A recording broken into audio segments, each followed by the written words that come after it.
உலகெங்கும் வாழும் ராஜ் தொலைக்காட்சி அன்பர்களே, என் நெஞ்சம் நிறைந்த நேயர்களே, எல்லாரும் நல்லா இருக்கீங்களா? உங்கள் வீட்டில் எல்லாரும் நல்லா இருக்காங்களா?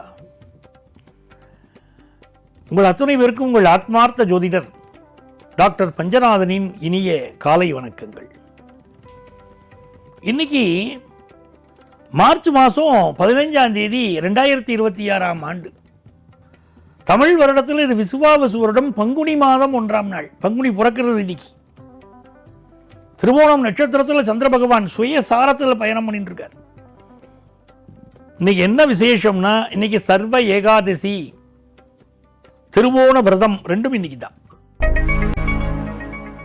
மேஷராசி என்பர்களே, திருவோண விரதம் ரொம்ப நல்ல பலன் தரும். மேஷராசிக்காரர்களுக்கு இன்னைக்கு விரதம் இருந்தால் நல்ல வேலை கிடைக்கும். பிஸ்னஸில் ஏதாவது ப்ராப்ளம் வச்சுக்கோங்க, இன்னைக்கு விரதம் இருந்து அந்த விரதத்தை ஸ்ரீமன் நாராயணனுக்கு சமர்ப்பணம் பண்ணணும். ஓங்கி உலகளந்த உத்தமனை மனதால இன்னைக்கு வழிபடணும். தனம் தரும், வாழ்க்கையில் வெற்றி தரும் நல்ல நாள். ரிஷபராசி என்பர்களே, இன்றைக்கு சர்வ ஏகாதசி. ஏகாதசி விரதம் இருக்க ரொம்ப விசேஷம். இன்னைக்கு தான் திருவோண விரதம், இன்னைக்கு தான் சர்வ ஏகாதசி. இந்த ஏகாதசி விரதம் இருக்கிறது வாழ்க்கையில் எல்லா வகையான உயர்வுகளையும் கொண்டு வந்து தரும். ஏகாதசி நம்முடைய குடும்பம் ஒரு கஷ்ட நிலையில இருக்கு வச்சுக்கோங்க, ஏகாதசி விரதம் இருக்கணும். அதனால குடும்பத்துடைய கஷ்ட நிலை மாறும். உடம்புல யாருக்காவது வியாதிகள் இருந்தால் ஏகாதசி விரதம் இருக்க முயற்சி பண்ணணும். அந்த விரதம் என்பது உடல் தூய்மையை கொண்டு வந்து கொடுக்கும், நல்ல ஹெல்த்தை கொடுக்கும் சொல்றாங்க. இது ஒரு மகிழ்ச்சியான நாள். வெளிநாட்டு பயணங்கள் கைகூடும், வியாபாரம் லாபமா இருக்கும், படிப்புல நல்ல முன்னேற்றம் இருக்கும். மிதுனராசி என்பவர்களே, மிதுனராசிக்காரர்கள் யாரை பத்தியும் இன்னைக்கு விமர்சனம் பண்ணக்கூடாது. சமூக வலைத்தளத்தில் ஒரு கருத்தை பதிவு பண்றதா இருந்தால் கூட ஜாக்கிரதையா பதிவு பண்ணணும். சில பேர் அதை ரெக்கார்ட் பண்ணி வச்சுப்பா, உங்களுடைய நீங்க பேசுற பேச்ச கூட. இன்னைக்கு வண்டி வாகனங்களில் கவனமா போயிட்டு வரணும். இன்னைக்கு 8ஆம் இடத்துல சந்திரன், சந்திராஷ்டமம், கொஞ்சம் கவனமா இருந்துக்கணும். அம்மாவுடைய ஹெல்த்தை பாருங்க, உங்க ஹெல்த்தை பாருங்க. பயணங்களை அவாய்ட் பண்ணிக்கோங்க. நல்ல வருமானம் உங்களுக்கு இன்னைக்கு வரும். கடகராசி என்பர்களே, திருமணத்துக்கு வரன் தேடிட்டு இருக்கீங்க இல்லைங்களா? உங்களுக்கோ உங்க குடும்பத்தில் உள்ளவங்களுக்கோ நல்ல வரன் கூடி வரக்கூடிய யோகம் இன்னைக்கு பலருக்கு உண்டு. வெளிநாடு போகணும் முயற்சி பண்றோமா? இன்னைக்கு முயற்சி பண்ணலாம், ஜம்னாமையும். இன்னைக்கு என்ன பண்ணணும்? கோவில்களில் தெய்வங்களுக்கு நடக்கக்கூடிய அபிஷேகத்தை கண்ணால பார்க்கணும். அபிஷேகத்தை பார்க்கறது, கோவிலுக்கு போக முடியாதவா கூட வீட்டில் அம்மாவுக்கு உதவி செய்யணும். பெற்றோர் தாய்க்கு உதவி செய்தாலே கிரகங்கள் ஆசீர்வாதம் பண்றது. இது ஒரு நல்ல நாள். வியாபார நுணுக்கங்கள் தெரிஞ்சு செயல்படுவீங்க. சிம்மராசி என்பர்களே, புதிய வேலை ஒண்ணுக்கு ட்ரை பண்ணிட்டு இருக்கீங்க இல்லையா? அந்த வேலை கிடைக்கும். கொஞ்சம் எதிரிகள் தொந்தரவு இருக்கும் இன்னைக்கு. அதே நேரத்தில் ஹெல்த்தில் கான்சென்ட்ரேட் பண்ணுங்க. ரொம்ப சின்சியராக உழைக்கிறீங்க, கடுமையான உழைப்பு உங்களுக்கு, நல்ல திட்டங்கள் திட்டுறீங்க, எல்லாம் நல்லா இருக்கு. ஹெல்த்தில் கொஞ்சம் கான்சென்ட்ரேட் பண்ண வேண்டிய நாள். ஒரு கடன் உதவி வேணும்னா இன்னைக்கு கிடைக்கும். கன்னிராசி அன்பர்களே, நிறைய பேர் இன்னைக்கு காதல் வயப்படுவார்கள். சில பேருக்கு லவ் பிரேக்கப் ஆகிற நாளாகவும் இந்த நாள் இருக்கு. குடும்பத்தில் சந்தோஷம் அதிகரிக்கும். ஹையர் எஜுகேஷன் படிக்கிற வாய்ப்பு கூடி வரும். நிறைந்த நிம்மதி இன்னைக்கு உண்டு.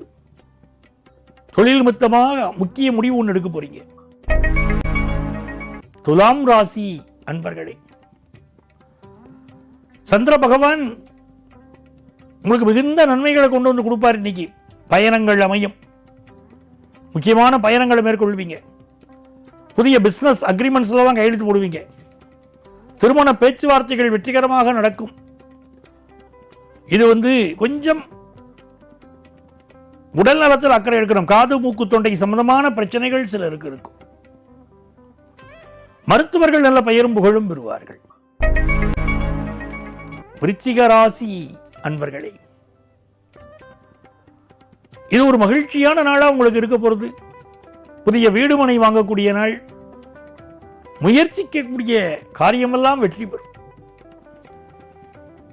சகோதரர்கள் வகையில் நல்ல உதவி இருக்கும். தன பிராப்தி கூடும். எதிர்பார்க்கிற நல்ல செய்தி ஒன்று இன்னைக்கு வந்து சேரும். தனுசு ராசி அன்பர்களே, ஒரு யோகமான நாளா இந்த நாள் உங்களுக்கு அமையிறது. நல்ல காசு பணம் துட்டு வரும். திடீர் வருமானங்கள் சிலருக்கு வரும். பேச்சில் மட்டும் கொஞ்சம் கவனமா இருக்கணும்.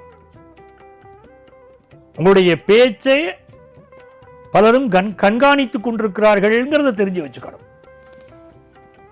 இது ஒரு நல்ல நாள். வியாபார தொடர்புகள் விரிவடையும். மகர ராசி என்பர்களே, கும்பிட போன தெய்வம் குறுக்கே வந்ததம்மா நாங்க பாருங்க, அது இன்னைக்கு தான். நீ எதிர்பார்க்கிற நல்ல செய்தி வரும். நல்ல வரன் கூடி வரும். நல்ல நண்பர்கள் கிடைப்பார்கள். வெளிநாட்டு வாய்ப்புகள் உங்களுக்கு அமையும். மனசுக்கு மகிழ்ச்சி அமையும். நல்ல நாள். கும்பராசி என்பர்களே, நிறைய பேர் வேலை மாறணும்னு நினைக்கிறவங்களுக்கு நீங்க வேலை மாற்றம் உண்டு. இடமாறணும்னு நினைக்கிறவங்களுக்கு இடமாற்றம் உண்டு. எல்லாம் இருக்குங்க. சாப்பாட்டில் கவனமா இருங்க. சிலருக்கு சளி தொந்தரவு, சிலருக்கு உணவினால் தொந்தரவு, ஏதோ ஒரு ஹெல்த் இஷ்யூ இருக்கு பாருங்க, அதில் மட்டும் கொஞ்சம் கவனமா இருந்துக்கணும். நல்ல முன்னேற்றம், சந்தோஷம் இன்னைக்கு உண்டு. இந்த வயிறு சம்பந்தமான பிரச்சனைகளை கவனமா இருந்துட்டாலே இது நல்ல நாள் தான். மீன ராசி அன்பர்களே, லாபத்தில் சந்திர பகவான். ரொம்ப சந்தோஷமான அனுபவங்கள் இருக்கும். இன்னைக்கு மகிழ்ச்சியான பொழுதுபோக்கு விஷயங்கள் இருக்கும். எதிர்பார்க்கிற காரியங்கள் அனுகூலமா முடியும். ஞாயிற்றுக்கிழமை நல்லா என்ஜாய் பண்ணுவீங்க. வெளியிடங்களுக்கு போயிட்டு வருவீங்க. நண்பர்களை பார்ப்பீங்க. குடும்பத்தோடு மகிழ்ச்சியாக வெளியே சென்று வருவீங்க. ரொம்ப நல்ல நாளாக இந்த நாள் உங்களுக்கு இருக்கும். பிஸ்னஸ் முதலீடு லாபம் தரும். ரொம்ப நாளாக குழந்தை பாக்கியம் இல்லாதவங்களுக்கு குழந்தை பாக்கியம் அமையும். குலதெய்வ வழிபாடு இன்னைக்கு வெற்றி தரும். அன்பர்களே, நாளைய பதிவில் மீண்டும் சந்திப்போமா?